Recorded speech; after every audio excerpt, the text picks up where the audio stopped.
Hi hello నమస్తే welcome to social post. నేను మీ యాంకర్ పప్పు. ఈరోజు మనం ఒక స్పెషల్ గెస్ట్ నుండి ఆ గెస్ట్ ఎవరో కదా, criminal court senior advocate Vijayalakshmi గారితో ఉన్నాం. న్యాయపరమైన చట్టపరమైన సందేహాలు మేడం గారిని అడిగి తెలుసుకోవడానికి ప్రయత్నిద్దాం. నమస్తే మేడం. నమస్తే అమ్మా. ఎలా ఉన్నారు? బాగున్నామ్మా. ఓకే.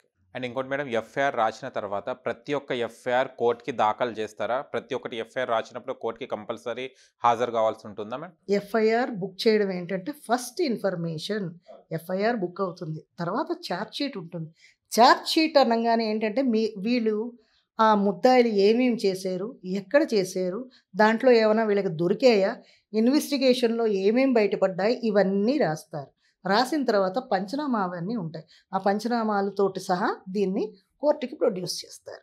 ప్రతి ఎఫ్ఐఆర్ అయిన తర్వాత ఛార్జ్ షీట్ కోర్టుకి వెళ్తుంది. ఛార్జ్ షీట్ మెయిన్ ఎఫ్ఐఆర్ అయ్యింది అంటే ఏంటయింది అనే సంగతి కోర్టుకి చెప్పాలి. ఛార్జ్ షీట్ వెంటనే వెయ్యరు, ఎందుకంటే కొన్ని కేసెస్లో ఇన్వెస్టిగేషన్కి చాలా టైం పడుతుంది. వెంటనే దొరికిపోవు కదమ్మా ఎవిడెన్సెస్.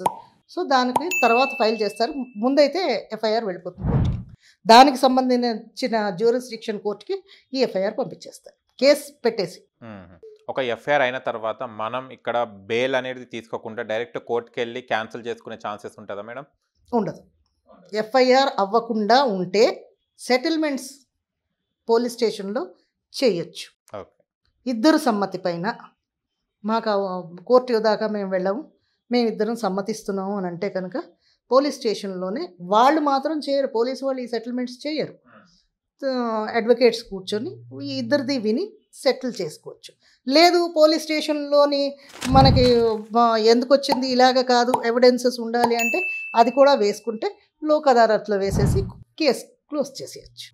కానీ ఇప్పుడు మన కేసు ఎఫ్ఐఆర్ ఫైల్ కొట్టేయడానికి జడ్జికు కాకుండా ఇంకెవరికైనా అర్హత ఉంటుందా? ఎవరికి అర్హత లేదు. ఏసీపీకి కానివ్వండి, ఎవరికి లేదు. వన్స్ ఒకసారి ఎఫ్ఐఆర్ అయింది అంటే ఎవ్వరు దాంతో, ఇప్పుడంతా ఆన్లైన్. ఓకే, నీకు ప్రతి దాంట్లో విజిబుల్ అనమాట. ఈరోజు ఎన్ని ఎఫ్ఐఆర్, ఎన్ని కేసులు బుక్ అయ్యి నీకు అక్కడ పోలీస్ స్టేషన్ లోపలికి వెళ్ళగానే ఒక బోర్డు పైన రాసి ఉంటాయి ఎన్ని కేసెస్, ఎన్ని క్రైమ్స్, ఏవేవి కేసులు డైలీ ఉంటాయి. ఓకే, రాస్తా. సిడి ఉంటుంది, డైరీ ఉంటుంది. ఆ డైరీ కోర్టుకి వెళ్ళిపోతుంది. Okay, thank you so much madam. Thank you అమ్మా. చూశారు కదా ఫ్రెండ్స్, మీకు కనుక మా వీడియో నచ్చి లైక్ చేయండి, షేర్ చేయండి, కామెంట్ చేయండి, సబ్స్క్రైబ్ ఛానల్ అక్కడ గంట సింబల్ టంగున కొట్టండి. నేను మీ యాంకర్ పప్పు. Bye bye.